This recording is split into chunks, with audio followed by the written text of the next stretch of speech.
Bismillahirrahmanirrahim. This is Fauji Foundation School. Behadi here. Assalamu alaikum class 8. I hope all of you will be safe and sound. 8th class आज हम अपना geography का chapter number 3 का lecture number 2 करेंगे जिसका name है oceans and seize. तो जैसा कि हमें लेक्चर नंबर 1 में पढ़ चुके हैं ओशन एंड सीज और उससे एसोसिएटेड लैंडफॉर्म्स के बारे में। सो उससे रिलेटेड क्वेश्चंस है यहाँ पर। Which is the largest ocean in the world? What is Peninsula? Which ocean is extremely cold and has icebergs? So, first of all, I will share the objectives of this lesson कि आज के इस lesson में हम क्या सीखेंगे. After this lecture, you will be able to know about the oceans and explain configuration of ocean floors, movement of ocean floor, tides and kinds of tides, or difference between waves, current, and tides. So let's start our lecture number 2 of chapter number 3, ocean and seas. सबसे पहले continents revise कर लेते हैं। कितने continents हैं? खुश्की के इस हिस्से को आपको जैसे कि पता है कि 71% ज़मीन पे पानी है और 29% जो है वो खुश्की है। तो खुश्की के इन टुकड़ों पर जैसे कि आप ये मैप में भी देख सकते हैं, ये ब्लू वाला जो है वो सारा पानी है और ये जो कलर्ड हिस्से हैं ये खुश्की के टुकड़े हैं। तो इन खुश्की के टुकड़ों को 7 हिस्सों में तकसीम कर दिया गया है जिनको कॉन्टिनेंट्स कहते हैं और उर्दू में इनको बरे आज़म कहते हैं। ये देख सकते हैं आप लोग, एशिया, यूरोप, फिर उसके साथ है अफ्रीका, इधर है साउथ अमेरिका, नॉर्थ अमेरिका और ये है ऑस्ट्रेलिया और ये एंटार्क्टिका। इसी तरह से ओशंस 5 हैं जो कि हमने लास्ट लेक्चर में भी पढ़े थे। Pacific ocean, Atlantic ocean, Indian ocean, Antarctic ocean and Arctic ocean. इनके डिटेल के बारे में हम लोग पढ़ चुके हैं और आज हम पढ़ेंगे configuration of ocean floor. Just like earth, जैसे कि ज़मीन है, the surface of ocean floor is not uniform as well. मतलब बिल्कुल भी ये तरतीब में नहीं है, मतलब बिल्कुल स्मूथ और बिल्कुल प्लेन नहीं है, ठीक है। इसमें भी उतार चढ़ाव और इसकी भी लेयर्स हैं होती हैं, जिस तरह की ज़मीन के बारे में आप लोगों ने पढ़ा होगा। इसको 3 हिस्सों में तकसीम किया गया है: कॉन्टिनेंटल शेल्फ, कॉन्टिनेंटल स्लॉप और सबमेरीन ट्रेंचेस और कैनियंस। मतलब ये पिक्चर में आप देख सकते हैं जैसे कि ये है। अब कॉन्टिनेंटल शेल्फ ये है, ये जो ओशन का हिस्सा होता है इसको कॉन्टिनेंटल शेल्फ कहते हैं। ये बिल्कुल थोड़ा सा इक्वल होता है लेकिन ये नीचे को इस तरह से गहराई की तरफ आता जाता है। ये है कॉन्टिनेंटल स्लोप, जब पानी इस तरह से नीचे की तरफ बहना शुरू हो जाता है तो उसको कॉन्टिनेंटल स्लोप कहते हैं। और ये है सबमरीन, मतलब ट्रेंचेस, मतलब कैनियंस। अब कॉन्टिनेंटल स्लोप क्या होती है? The shallow part of sea which lies to the coastal area is called continental shelf. Coastal area कौन सा होता है? ये है कोस्टल प्लेन, जहाँ पर खुश्की और ये जो इसकी मतलब कि एक बॉर्डर लाइन होती है जहाँ पर खुश्की खत्म हो रही होती है और पानी जो है पानी का जहाँ पर आप देख सकते हैं ये वाला जो एरिया है ये कोस्टल एरिया है, क्योंकि यहाँ पर पानी की बॉर्डर ख़त्म हो रहा है और इधर पर खुश्की का, मतलब जहाँ पर पानी और खुश्की एक दूसरे के साथ मिलकर ख़त्म हो रहे हो वो होता है coastal area. This part of ocean has vital importance for the geographical, political, economical point of view. A country's maritime borders, rights of mining and fishing, trade routes, and strategic planning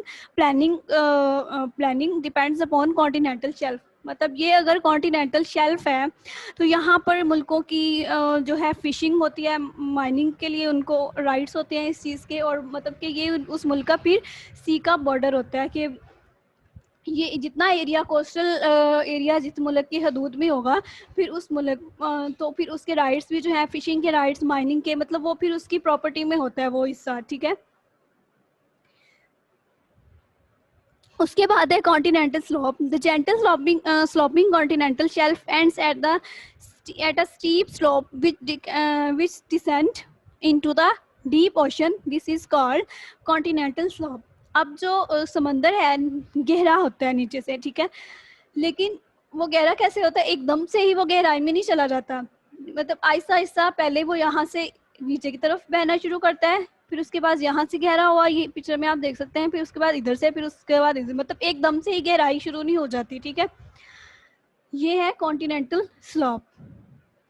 उसके बाद है submarine trenches और canyons. The continental slope merge into the deepest part of the ocean which comprises of narrow and deep V-shaped canyons called trenches.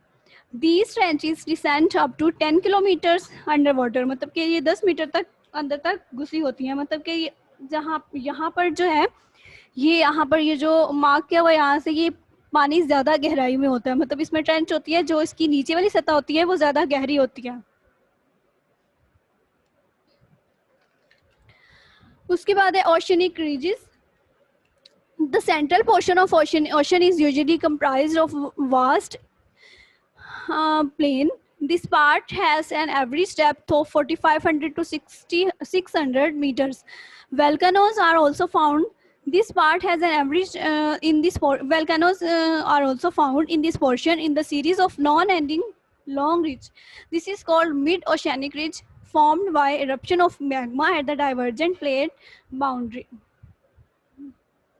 अब ये आप लोग यहाँ से दोबारा से देख सकते हैं, ये कोस्ट लाइन है, ये जहाँ पर पानी खत्म हो रहा है और इधर खुश्की शुरू हो रही है, तो ये है कोस्ट लाइन और ये है कॉन्टिनेंटल स्लोप। ये जो उसके बाद कोस्ट लाइन के बाद आती है कॉन्टिनेंटल शेल्फ। ये जो इतनी सतह है, मतलब कि जहाँ पर पानी इतना गहरा नहीं होता, वो है कॉन्टिनेंटल शेल्फ। उसके बाद जब वो पानी गहराई में जाना शुरू हो जाता है तो वो होता है कॉन्टिनेंटल स्लोप।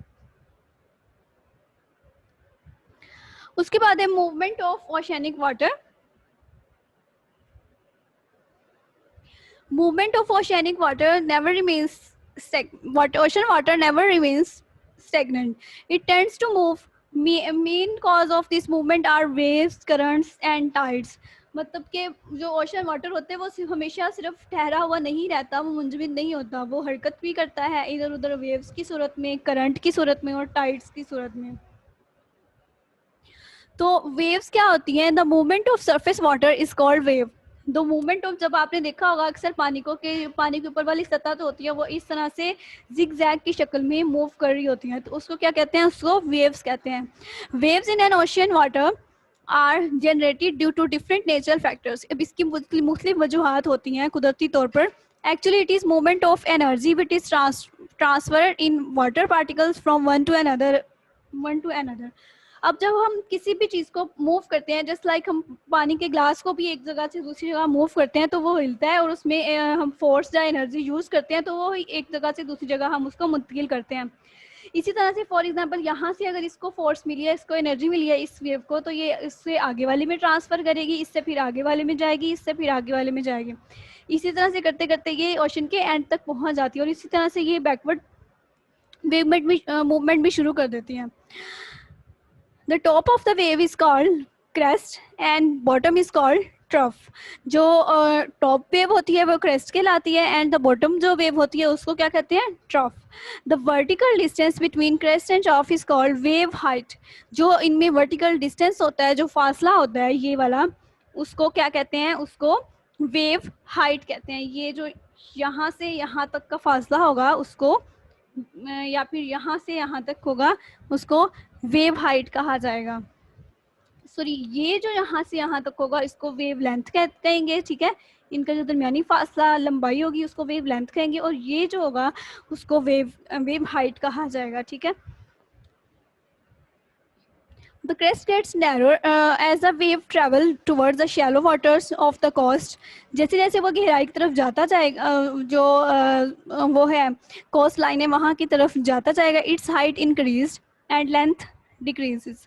अब जिस तरह से ये कोस्ट लाइन होगी, वहाँ से जब ये मूव करना कोस्ट लाइन की तरफ मूव करना शुरू होगा तो इसकी हाइट बढ़ती जाएगी, और जो है और जो हाइट है और जो लेंथ है वो डिक्रीज होती जाएगी। मतलब कि वो उसकी ये जो वेव्स हैं ये छोटी छोटी शक्लों की सूरत में ऊपर, क्योंकि इसको फोर्स लगानी होती है ना, एनर्जी ऊपर चढ़ने के लिए किसी भी चीज़ को फोर्स और एनर्जी की ज़रूरत होती है, तो फिर इस तरह से ये वेव्स हैं वो छोटी होती जाएंगी, इनकी लेंथ जो है वो छोटी होती जाएगी।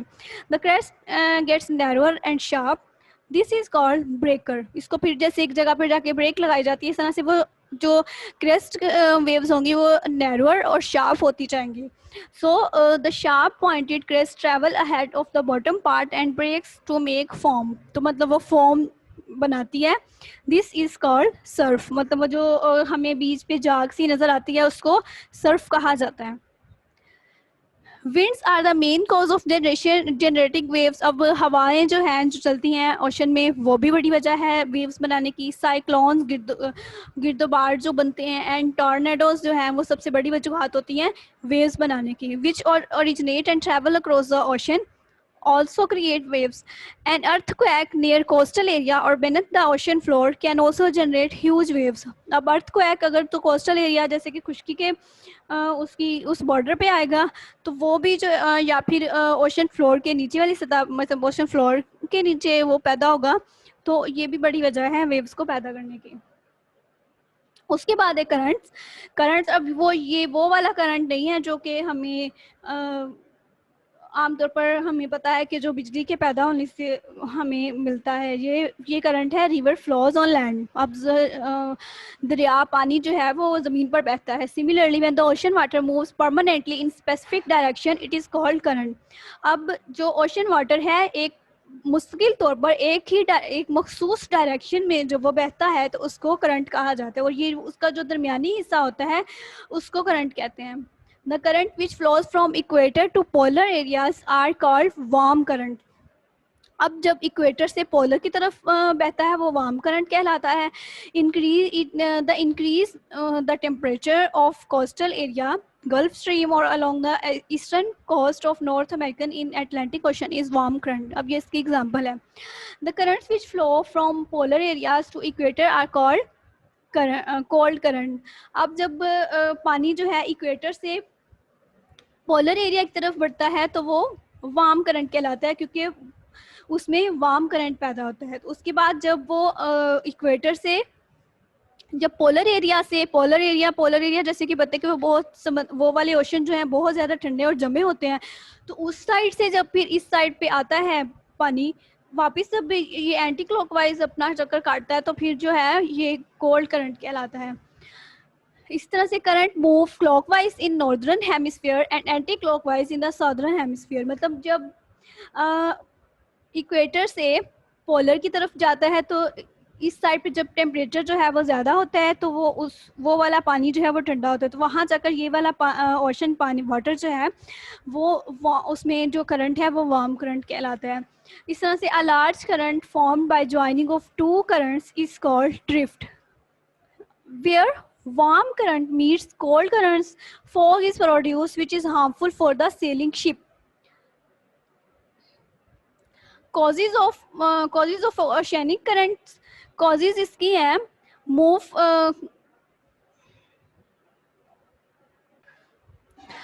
अब कॉजेज ऑफ ओशनिक करंट मतलब इसकी वजूहत क्या होती हैं। एक तो permanent winds. The most important cause of current circulation are winds.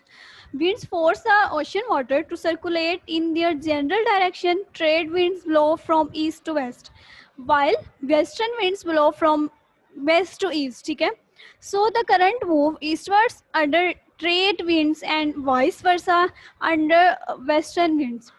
उसके बाद salinity of oceanic water. It is the also cause of the oceanic water to circulate. Water of inland seas is more saline than the water of open seas and ocean. So more saline water due to its greater density sinks downwards. So while less saline water moves upwards, this variation of salinity causes water circulation. ठीक है, उसके बाद है temperature of the oceanic water. Temperature difference is another cause of current circulation. Warmer water of equatorial regions move upwards, while colder water of polar regions sinks downwards due to greater density. अब इसकी कौन कौन सी reason है। एक तो permanent winds, उसके बाद salinity of oceanic water, temperature of the oceanic water. उसके बाद है मूवमेंट ऑफ ओशियनिक वाटर की, थर्ड पे है, पहले था वेव्स फिर करंट और अब नेक्स्ट पे थर्ड पे है tides. There is a continuous rise and fall in the sea level. Twice a day the level rises and twice a day the level falls as well. This is called tides. इनको क्या कहा जाता है? Tides कहा जाता है. The basic cause of tides it's the gravitation of moon. Moon tides जो है वो ग्रेविटी की वजह से पैदा होती है मून की. This reality was presented by Newton in his theory of gravitation in the 17th century. 17th century में ये theory जो gravity की है वो न्यूटन ने दी थी, जिसको के theory of gravitation कहा जाता है. According to this theory, every two celestial bodies attract each other. So the moon which is nearest to the earth, अब moon जो है वो जमीन के ज़्यादा करीब है, sun जो है वो ज़्यादा दूर है, तो it creates tide on earth in spite of its lesser mass as compared to the sun. Such sun as compared to moon is 390 times more distance from the earth. अब sun जमीन से ज़्यादा दूर है तो उसकी निस्बत जो है moon की gravity ज़्यादा पैदा होती है और sun दूर है. So the effect of sun's gravitation is 46% of the moon's gravity on the earth. According to the nature there are two types of tides. अब जो है tides की दो इकसाम बनाए नेचर के मुताबिक पाई जाती हैं. एक तो है स्प्रिंग टाइड्स, उसके बाद है नेप टाइड्स.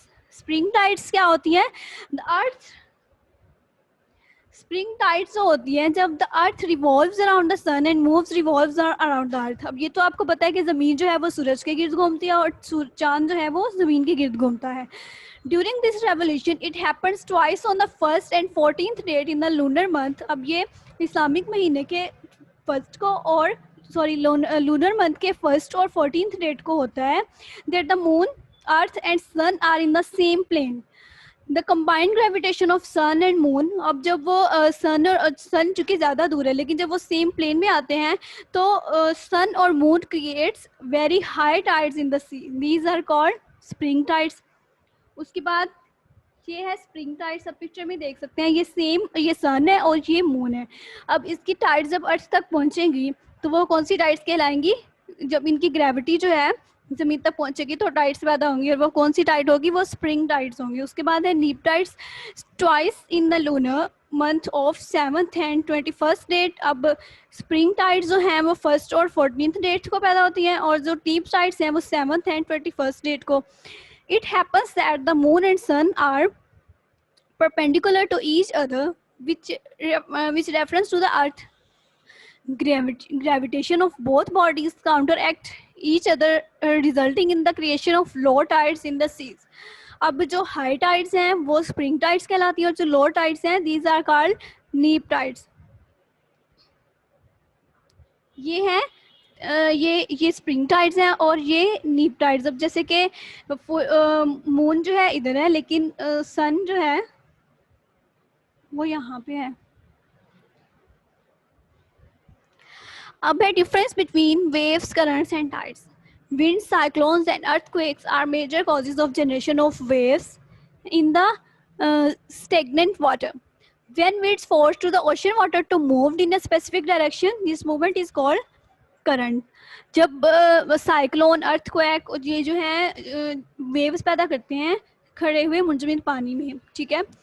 फिर उसके बाद विंड्स जो है वो ओशन वाटर को मूव करने पे फोर्स करती है इन अ स्पेसिफिक डायरेक्शन, एक ही डायरेक्शन में. अब आपने देखा होगा पानी जो बहता है वो एक सीमत में बहता है, उसका जो दरमियानी हिस्सा होता है वहाँ पर जो है पानी की रफ्तार जो है वो ज़्यादा होती है. किनारों वाली साइड पे उसकी रफ्तार कम होती है और जो दरमियानी साइड होती है वहाँ पर उसकी रफ्तार जो है वो ज़्यादा होती है. तो वो मूवमेंट जो होती है पानी की वो करंट कहलाती है. The continuous rise and fall of sea level due to the gravitation of moon is called tides. ये इन तीनों में डिफरेंस है. Which is caused by gravitational pull between the earth, sun and moon, tide. Which is large stream of water flowing through the ocean, current. Which is formed energy as energy is transferred from the wind through the water, wave. So students, I hope आपको समझ आ गई होगी कि the ocean floor is not uniform like the earth surface. Currents are caused by prevailing winds. Tides are caused by gravitation of moon. An important cause of ocean water movement is the difference of temperature. ठीक है, सो ये है आपकी assessment. Draw a model of spring and neap tides and label it. आपने spring and neap tides जो है वो draw करनी है और उनको लेबल करना है। ठीक है, उसके बाद है what is mean by ocean currents. Analyze different landforms found on the ocean floor. Write a note on spring tides and neap tides. Write down the causes of waves, कि वेव्स क्यों पैदा होती हैं, उनकी वजूहात लिखनी है। वेव्स और sorry current, आपने करंट की कॉजेज लिखनी है। ठीक है, सो आई होप आपको आज का लेक्चर समझ आ गया होगा। इसको अच्छे से गौर से सुन के समझ के फिर आपने असेसमेंट जो है वो हल करनी है। Thank you so much. अल्लाह हाफिज़।